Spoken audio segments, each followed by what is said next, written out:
Olá, pessoal, tudo bem com vocês? Estamos aqui mais um dia para uma entrevista com a Evelyn. A entrevista de hoje ela não fala sobre superação ou sobre ressocialização do sistema, né? Ela fala sobre uma mulher que visitava o seu esposo e o seu esposo, pelo que eu entendi, ele foi assassinado dentro do presídio. E essa história a gente vai dividir em duas partes. O mês de janeiro é o mês que a galera tira para tirar férias. Então não tem muito conteúdo para trazer para vocês. Então, para que vocês não fiquem sem conteúdo, eu achei melhor dividir em duas partes. Se tem um pouquinho no sábado e um pouquinho no domingo, certo? Eu vou deixar na descrição para quem tiver interesse, vir assistir a palestra, que vai ser. Palestra não, desculpa. A estreia do documentário, que é no dia 8 de janeiro. Eu vou deixar o site para quem tiver interesse e quiser garantir o seu ingresso. Lembrando que é o primeiro episódio do documentário. Os demais vão estar disponíveis para quem é membro do canal. Não esquece disso, tá bom? Tudo bem, Evelyn? Tudo bem, Como foi sua vinda até aqui? foi bem, graças a Deus. Tô um pouco ansiosa, não dormi direito, mas foi tudo bem. Por que não dormiu direito? Ah, por causa do ônibus? Não, a gente fica ansiosa. Eu sou uma pessoa ansiosa, depressiva, então, tipo, vai ser aquele dia. Aí você já fica como a ansiedade, mesmo tomando um remédio. Qual remédio você toma? Hoje, depois que ele veio a óbito, o médico aumentou. Hoje eu tomo Zolpidem, amitriptilina, é, fluoxetina, clonazepam. E tem mais um que eu não me lembro, mas tá na bolsa. Qualquer coisa eu pego. Toma um monte? Sim, Caraca. eu entrei em surto quando ele. Depois dos 20 dias dele internado, eu entrei. Quando eu recebi a notícia, eu não acreditei, porque a- houve uma melhora. Ele chegou a sair da UTI. Ele falou, ele conversou, né? E do nada, a notícia Aconteceu da isso, morte né? dele. Isso a gente vai deixar para parte 2. Me fala um pouco da Evelyn. É, a Evelyn, antes de tudo isso que aconteceu, né? Ela tem a história dela. Como foi ali a sua infância? Minha infância foi sofrida. A minha mãe sempre teve que trabalhar demais, trabalhou na rua, vendendo pano de saco para sustentar a gente, né? Eu falo, minha mãe é um exemplo, ela é uma guerreira. Eu queria ter metade da força que ela tem, que eu não tenho. Ela foi o meu maior apoio em tudo, foi a minha mãe. Mas não tive uma infância feliz, né? Passei por situações que hoje eu quero esquecer. Ah, tá. São situações assim que, tipo, difícil, que não dá pra falar. É, Entendo. eu prefiro. Já perdoei quem fez. Então, daquilo ali seguiu, mas não foi fácil na infância, mas acarretou para a depressão que hoje eu tenho. Sei bem disso. É... E seu pai? Meu pai nunca foi presente. Meu pai pagava pensão porque ele era obrigado. Aos 14 anos, ele foi obrigado a pegar a minha guarda. Ele foi obrigado, porque, como eu falei, não foi uma infância fácil. E quando o conselho me pegou, eu falei: se vocês me devolverem para minha mãe, eu vou fugir de casa, eu vou morar debaixo da ponte, mas para lá eu não volto. E aí ele não teve opção, ele teve que pegar a filha dele para criar. Ele já tinha família, tem uma irmã que tem a mesma idade que eu, né? Eu tenho 35, ela vai fazer 35 agora. E foi quando eu fui ter um pai de verdade, foi com 14 anos, mas também não deu muito certo. A gente não se viu, acho que tem 2 anos. É só aquela mensagem de Natal, Feliz Aniversário e pronto. O período que você morou com ele não foi bom?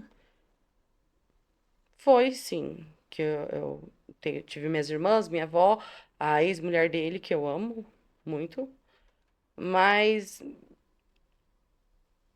não tinha aquela conexão de pai e filha. Ai, que pega, né? É, E nesse período você estudou? estudei. Conseguiu terminar o estudo? Eu parei no primeiro colegial, fui trabalhar, saí da casa dele, fui pra casa da minha avó. Namorado. É, Primeiro. primeiro namorado. A primeira namorada eu tinha uns 15 anos. Ele sabia. Era na frente de casa, ia na frente de casa, Ah, ele tudo. não achava ruim de você namorar. Não, não. Ele ia na frente de casa, não era igual é hoje, né? Então ele aceitou numa boa, não tinha muito o que fazer, né? Aceitou, mas foi Você saiu rápido. da casa dos seus pais, do seu pai, né? Você tinha quantos anos? Eu tinha 18 anos. 18? Por 18. que você saiu da casa da sua mãe? Da minha mãe, porque eu sofri o espancamento, da parte dela, ela me batia muito e outras coisas que aconteceram. Tá, e você, na sua mãe, nessa época sua mãe, ela tipo, te dava, te batia, alguma coisa assim nesse sentido? Sim, minha Ah, e mãe era por muito isso. bruta, muito bruta. Ela era do Nordeste? Não, mas ela tem sangue de baiano. Então ela era nordestina. O meu avô é baiano. É, não, porque A eu bicha. percebo isso que as mulheres e os homens, assim, que não dessa geração agora, uma geração mais antiga, que vem da região do Nordeste, eles têm essa dificuldade em dar amor. E eu fui a primeira filha. Não sei se foi por isso, por ele não ter optado por ela, ter optado pela outra, porque ele engravidou as duas. Tanto que eu e minha irmã temos a mesma idade. Ô, seu pai, hein? Danadinho, né? Eu não sei se foi por isso, talvez ela transferiu Hum. pra mim, né? Mas são águas passadas. A minha mãe hoje, ela é a primeira a me apoiar. Ah, hoje vocês têm um bom relacionamento? Sim, mas foi. É, a A vida ela vida ensinou a encontra. gente. É, e ela dá um jeitinho de fazer tudo se Foi. de ajustar. E foi o meu filho que trouxe a nossa união de volta. Porque a gente não se falava, não se via há mais de 2 anos. Mas quando ele nasceu, ele vai fazer 5 anos. Quando ele nasceu, quando eu recebi alta no hospital, ela estava lá na porta pra me buscar junto com a minha irmã. Pegou meu filho no colo e não acreditou que ela tinha um neto loiro. Porque ela é negra, eu não sou branquinha, mas o meu falecido, ele é Era. branco. Então, loirinho nasceu, o cabelo dele, que você quase não via, a sobrancelha era transparente. Ele era uma graça, como é até hoje. Ah, então foi bom. O nascimento uniu a É, o família. nascimento do meu filho foi pra reaproximar eu e minha mãe. Toninho, vou te perguntar muito sobre sua mãe, porque é águas passadas e o que vale é hoje. Às vezes, tocar no que já foi lá atrás Não, acaba e faz mal pra trazendo. ela É, também, acaba ela não. trazendo desunião agora. Eu amo ela, ela é meu apoio quando eu preciso. É a primeira a me estender a mão. Eu lembro que há uns 2 meses atrás Pode chorar, chorar faz bem. eu mandei mensagem pra ela e falei: como que eu tiro essa dor do meu peito? E ela falou: não me pergunta isso pra mãe, porque a mãe não consegue te ajudar. Eu tô sofrendo tanto quanto você. É porque ela ficou ali do meu lado. Todos os dias que ele estava internado, a minha mãe ela deixou de viver para poder ligar para mim, para saber, você teve notícia, você conseguiu, o que está acontecendo? E quando eu recebi a notícia do falecimento dele, eu tinha acabado de voltar da cidade. Eu tinha chegado de manhã cedo. Minha irmã falou: vai dormir um pouco, que você tá cansada. Sim. Eu acordei com o telefonema da cadeia. Ele entrou em óbito. Teve um. Como foi que ele falou? Ele. Na parada cardiorrespiratória. Hum, Mas no atestado de óbito está traumatismo craniano. entendi. E aí, a sua mãe, nesse período, ela tá cuidando de você. Minha mãe cuida de mim, minha irmã cuida de mim. Eu sou a mais velha, né? Aí a minha irmã mora no apartamento de baixo, eu moro no de cima. Eu pago aluguel hoje, né? E a minha irmã que faz tudo pra mim.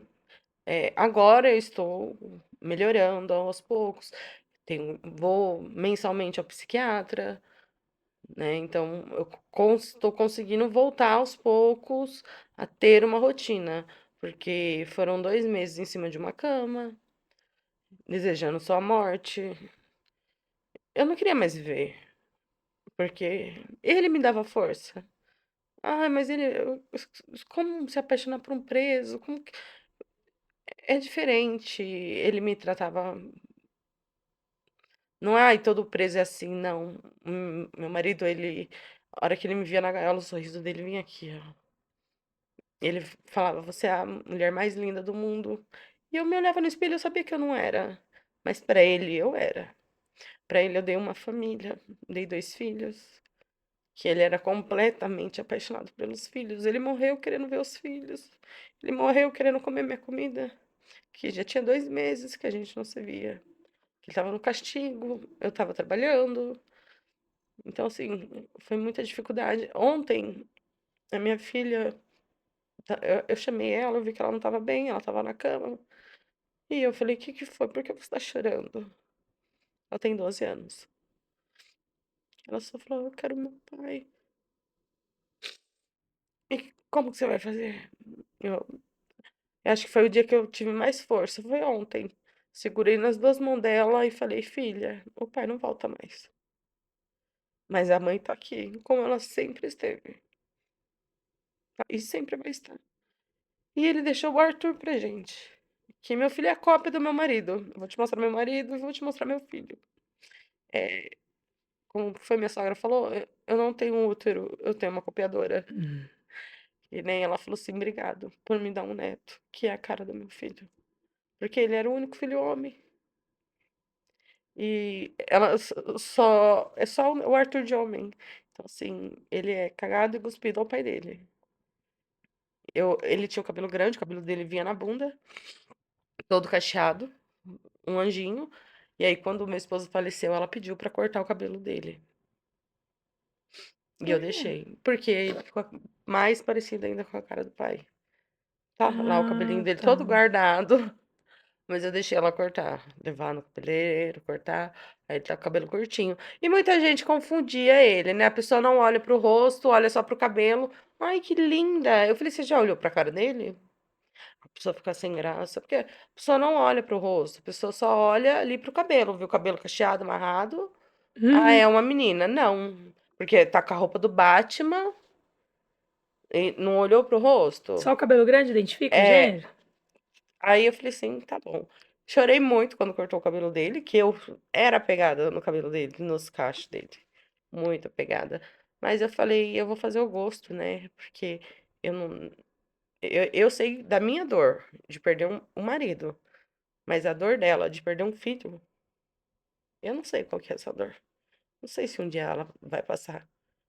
Então eu falei, enquanto eu puder fazer as vontades que ela quer estar perto do neto dela, quer cortar o cabelo, ok, pode fazer. Porque era o único filho homem que ela tinha. Então, eu deixo. Nem hoje mesmo, ela trouxe ele, que ela tava com ele. Ela falou assim: ah, mas ele já quer a mamãe. Eu falei: não, pode trazer ele.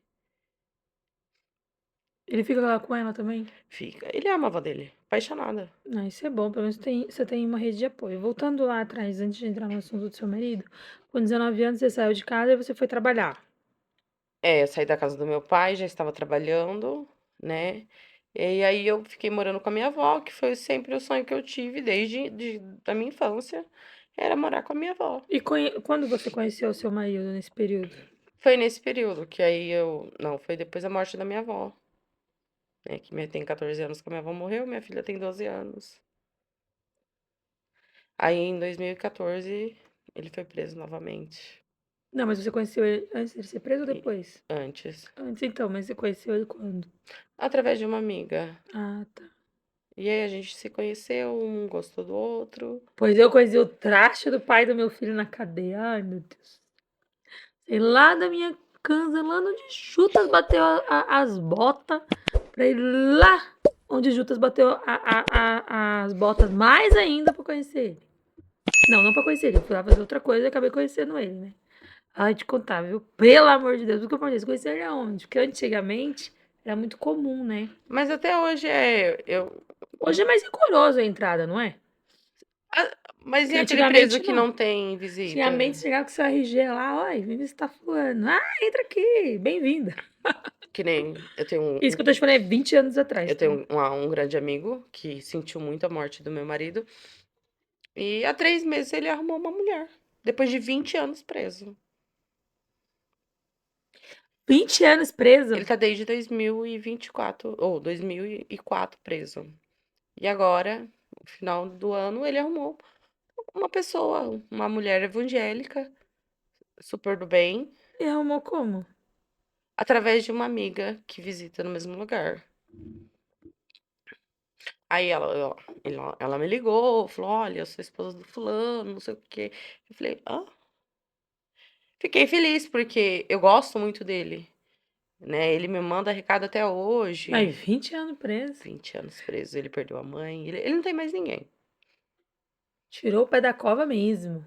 né? Então, ele tem ela. Eu falei assim, que essa semana eu vou mandar uma carta pra ele dar valor, porque a vida vai te dando oportunidade. 20 anos preso e arrumar uma Que crime pessoa. que ele cometeu, será? Sabe que eu nunca perguntei? Mas, rapaz, 20 anos preso é muito tempo. 20 anos. Mas tá bom, né? Eu E nunca conseguiu. E perguntei essa namorada ele conheceu através de outra de pessoa. outra E pessoa, agora visita ele. visita ele, ela começou a ir, primeiro só conversa, só na amizade, até que finalmente Caiu no papo do ladrão. caiu. Tá, porra, viu? Mas eu tô feliz, porque quando eu conhecendo ele lá dentro, nossa, ele pra mim é uma pessoa excelente. Tem um casal que Independente. veio aqui, desculpa ter te cortado, que ela ia ver o irmão dela. Ah, isso acontece muito. E aí ela conversando lá com o rapaz, toda visita chamava esse rapaz pra também vir comer, porque esse rapaz tava lá sozinho, né? Chamava esse rapaz pra vir comer junto e tal, e ali sempre na visita, né? E aí ela falou que o irmão dela foi embora, então ela parou de ir lá. E aí esse rapaz mandou uma carta falando que sentia falta dela e que tinha se apaixonado por ela. E ela falou que ela também tinha gostado dele, mas, né, cada um ali no seu quadrado. E aí ela começou a ver ele. Hoje eles são casados, moram junto. Ela tem um filho com ele. São felizes, um apaixonado pelo outro, sabe? E se conheceram lá dentro. A minha comadre, ela conheceu o marido dela assim, visitando o irmão dela. Aí eu lembro até que quando ele foi transferido de unidade, o hall dele tava sujo, teve que ir pra outro hall. E ela. É. E aí eu ajudei ela. Foi. Ela engravidou. Aí eu falei assim, e agora? Vai ter que acontecer alguma coisa, porque essa criança precisa ser registrada Com o nome do com o pai? nome do pai, né? E aconteceu. O cara foi de bonde, sacou o nome dela do hall, foi de bonde, e aí ele também foi de bonde. Aí veio a pandemia. E aí ninguém visitava. Ninguém visitava. Foi ótimo, porque aí quando voltou, ela pôde mandar a documentação pra ele. Nossa, a criança ficou sem registro um tempão. Deve ter registrado o nome dela e depois regularizou, né? É, eu acho que foi isso, porque os três são registrados no nome, porque ela ela não teve só um, meu amor, ela teve 3 filhos. Né, dona Tainara, inclusive ela tá na cidade de Mirandópolis, que ela visitou sábado e às 19 horas a bebezinha, que eu falo que é uma bebezinha porque ela nasceu com 607 gramas, é um milagre de Deus, ela tá viva, e ela convulsionou. E aí ela tá internada lá no hospital de Mirandópolis, lá onde meu esposo morreu. Nossa, tá lá, bebê. Tá lá, bebê. Caraca. Deixa eu te falar, você conheceu seu marido? Quanto tempo vocês ficaram na rua antes dele ser preso? Pouco tempo, porque depois ele voltou com a ex-mulher dele, que ele era casado no papel, né? E aí, vida que segue. Ele pra lá, eu pra cá. E aí ele foi preso. Aí a mulher que era casada no papel não foi ver ele. Não. Puta que pariu. Aí cá estou. Ele foi preso no quê? Tráfico. Há quanto tempo ele tava preso antes de acontecer tudo? Desde 2014. Nossa, mas num tráfico, tudo isso. Quanto era a pena dele? A pena dele estava de 13 anos e 4 meses. Primário ou reincidente? Reincidente. 2014 já era hediondo, 3/5. Mas acho que em 2002 caiu para 2/5. Mas mesmo assim, toda vez que estava perto dele ganhar algum benefício, ele levava uma falta. Ah, Mesmo tá. sem estar fazendo nada. Ele tinha muita Então, muita falta. falta, pasta carimbada. Eu ouvi da boca dos Ele fazia parte policiais. de alguma facção. Não, Tudo que a pasta dele era era carimbado. carimbada. Tanto que tem o processo, ele foi absolvido. Mas a pasta dele continuou carimbada. Se ele tivesse vivo, ia continuar carimbada pro resto da vida. Nossa! Mas por que era carimbado se ele não fazia parte de uma facção? Se eu não me engano, houve uma operação em 2018 aqui em São Paulo. Nessa operação, acharam um livro negro e tinha o nome de várias pessoas. Mas esse daí, eu acho que é alguma coisa dentro do presídio. E ele passou por julgamento e tudo. Em primeira instância, ele foi condenado, o advogado recorreu e eles Dessa foram, investigação. e eles foram absolvidos. Mas aí ele já tava com a pasta dele carimbada. Nossa. Então ele pegava muita falta grave. Muita falta grave. Muita. Tipo, só na tranca ele passou, se eu não me engano, umas 5 vezes. Mas por que ele tinha isso? Era alguma coisa comportamental? Ele era meio pé na porta. Não vou falar que ele era um santo, porque se fosse santo, ele tava dentro de casa. Ou lá no céu. Mas ele não aceitava injustiça. E eu sempre falava pra ele, para de tomar as dores dos outros. Porque você tem uma família.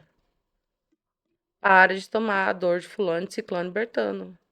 E ele, não, porque isso não pode continuar desse jeito, que não sei o que tem. E nisso ele acabava indo junto. E quem pagava o pato era ele, porque aí mais um ano de sindicância. Eu não tinha condições de pagar um advogado, né? Ou ganhando um salário mínimo, pagando aluguel. Não tem Visita. visita, não tinha como pagar um advogado. E foi indo, a minha sogra tentou pagar um advogado, porque em 2022 ele teve meningite bacteriana. Ele quase morreu em 2022. Dessas faltas graves que ele tomou, qual que aconteceu assim que você achou mais absurda? Foi essa que, assim que ele saiu da tranca, ele teve a meningite, né? Que ele saiu da tranca com 15 dias. Eu recebi a notícia de que ele estava praticamente morto em Pacaembu. E aí eu entrei em desespero, óbvio. A assistente social liga pra você e fala: olha, seu esposo tá assim, assim, assim, assado. Mas, eu acho melhor você nem vir pra cidade. Tipo, ele vai morrer, nem vem pra cidade. Foi, mais ou menos o que deu a entender. Ela não falou assim, ela só falou, realmente, acho que não compensa você vir pra cidade. Mas eu fui pra cidade, cheguei lá, ele tinha sido transferido pra Damantina. Fui pra Damantina e fiquei lá mais uns 20 dias até. Aí ele foi pra UTI e tudo mais, isolado. Não, eu não tive contato, tipo, ali era a porta, era o máximo que eu podia chegar. Mas isso tudo foi judicialmente.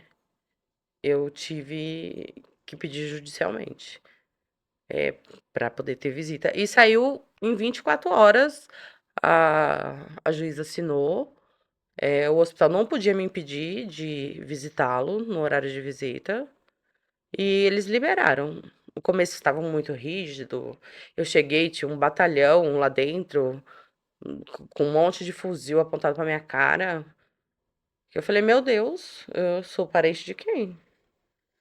Porque aí um policial falou assim: a gente sabe que ele faz parte da família. Eu falei assim: da minha família, né? Ele faz parte da alta cúpula do comando. Eu falei, senhor, o senhor sabe quantas pessoas me ajudou numa vaquinha pra mim vir pra cá?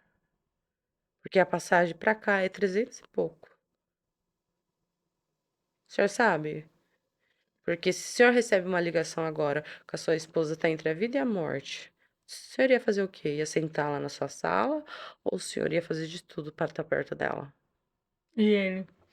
Não me respondeu. Não tem o que responder, né? Outra coisa que eu ia te perguntar é. Tá, ele teve essa quantidade de falta. Nossa. Em nenhum momento você chegou a brigar com ele, mandando ele, tipo, parar por causa da Sim, família? brigava, óbvio que brigava. Brigava. Muito. Eu falo assim que na rua eu sou a mosca morta. Eu descascava, era tudo nele. As meninas falavam lá, chegou a rota. Cuidado, hein, que você vai apanhar. Você brigava com ele. Muito. Você visitou, antes do óbito, você visitou ele durante quanto tempo? Antes do falecimento? Todo o Os tempo. 10 anos. É. Ao todo ele tava preso há 10 anos, Desde né? 2014. Ele não teve nenhuma saidinha, Tá, nada. nisso você teve uma gestação, que era sua filha de 12 anos, É, e a sua segunda gestação, que é o seu menino de 5 anos agora. é. É, sua filha, você levava ela pra visitar ele, Levava. normal? Ela visitava Como ela se sentia? Nem a princesa do papai. Era assim que ele tratava ela. A princesinha do papai. minha Pra filha é tudo, sim. grudada com o pai dela. Só que o meu enteado foi morar comigo. E agora a minha filha tá com ciúmes que ela começou a rejeitar o pai. Meu, você viu descendo, ela não queria ir embora. E ela, vem mamãe, entra aqui. E ela não fala ainda direito, que ela não é verbal. Ela não monta frases. Porque ela não queria ir com ele. Mas ela era grudada com ele, assim, no nível que eu não poderia nem abraçar ele. Mas ela tá com ciúmes desse homem que eu nunca vi igual. E as meninas são assim com o pai, né? Então, ela era muito assim com o pai. E aí, quando liberou a visita do pequeno, porque primeiro liberou ela, né, tudo. Quando liberou a visita do pequeno, porque o meu pai não liga mais pra mim, porque agora só é o Arthur, e eu não sei o quê, que não sei o que tem. Eu falava, não, ele tem que dividir a atenção com os dois, porque o Arthur, ele não conheceu, ele foi conhecer o filho, o Arthur tinha 2 anos e um mês quando Nossa, liberou, porque quando entrou a pandemia, eu estava gestante. eu Aí também. ele foi de bonde. E aí, o que aconteceu? Eu tinha uma gravidez de alto risco. Eu fui internada. Eu fui pra consulta e os médicos falaram assim: você vai ficar. Por causa da pandemia. Não, não só por causa da pandemia. Por causa da sua gestação. Sim, a minha gestação era de alto risco. Eu sou diabética tipo 1, dependente de insulina. Antes do Arthur, eu tive um aborto. E durante a gravidez do Arthur, eu tive várias internações. E na última, eu fiquei mesmo. Quantos meses você tava? Eu tava com 30 e 33 semanas quando eles me internaram. É, aí não dava pra ver mesmo. Com 35 tiraram o Arthur. De É. uma Hoje, cesariana. pelo que eu entendi, o sistema ele começou a limitar o tempo de que a mulher, que a visita, né, gestante pode entrar no presídio. Eu lembro que, na época, eu lembro até o nome do funcionário. Ele era chefe de plantão. Toda visita ele olhava a minha carteirinha. Ele falou: quando der 38 semanas, se a sua médica não escrever uma carta autorizando a sua entrada, você não entra mais. Mas eu não Não, precisou mas que veio a mudou, eu vi esses pandemia. dias. Eu Hoje eu vi. não sei como que tá, porque aí também, depois do falecimento dele, eu saí de todos os grupos de cadeia. Não, eu vi esses dias. Alguma coisa assim nesse sentido. Eu vi. Foi uma visita, alguma coisa que falou pra mim. Até que, foi alguma entrevistada aqui que falou que isso, na verdade. Da agenda e Mas tudo tem que mais. mudar isso mesmo, porque eu já vi gente, tipo, quase parindo na porta da cadeia. É um amor! Já fiz Quase parte desse parindo. clube, meu Deus. Não que eu não era uma dessas loucas que estava lá sempre e que eu entrava, me dá alta, não aguento mais ficar aqui, porque era tipo 15 dias internada, longe da minha filha, longe dele, porque eu peguei um ranço grávida do Arthur dele, mas eu tinha que estar perto dele. Um ranço. Eu falei, gente, não peguem ranço dos seus maridos, porque tá aí, ó, cagado e cuspido. Mas assim, era aquele ranço, mas eu tinha que estar perto dele. Aí ele conheceu o seu filho, ele tinha 2 anos e um mês. Isso. Porque aí ele nasceu em abril, né? Já estava na pandemia, em 2020. Ele trabalhava lá dentro? Ele trabalhou e perdeu tudo na asfalto. É, geralmente acontece isso. E você aqui fora trabalhava? Sim, eu sou registrada, tô afastada desde quando ele faleceu Sim, lógico. e até hoje o INSS não marcou minha perícia. Eu vivo pela graça. Mas eles marcam, e quando eles marcarem, eles te dão, eles te pagam tudo Sim, todos os isso se acumulados. for, isso se o INSS Aprovar. Mas aí aprovar. você tem também como entrar judicialmente. Se eles não aprovar, é que nem eu falo. Às vezes eu entro em casa, eu choro muito porque eu falo, meu Deus, e se esse tempo todo dentro de casa não fui eu que pedi para ser afastada? Foi a própria empresa que me afastou devido ao atestado, porque eu não ia deixar meu marido lá morrendo e eu não ia ter condições de trabalhar. Eu trabalhava em telemarketing para falar com as pessoas. Como com o psicológico meu totalmente abalado, eu ia ter condições de trabalhar. Com certeza. Pra gente entrar na parte do seu marido, eu vou encerrar essa parte agora. E aí a gente vem pra próxima pra contar a parte do falecimento e aí toda aquela parte que é mais dolorosa na segunda parte, tá bom? Gente, não percam, tá? Que vai vir a parte 2, ela contando com mais detalhes sobre o que aconteceu, né? Em questão aí do falecimento do marido dela, tá bom?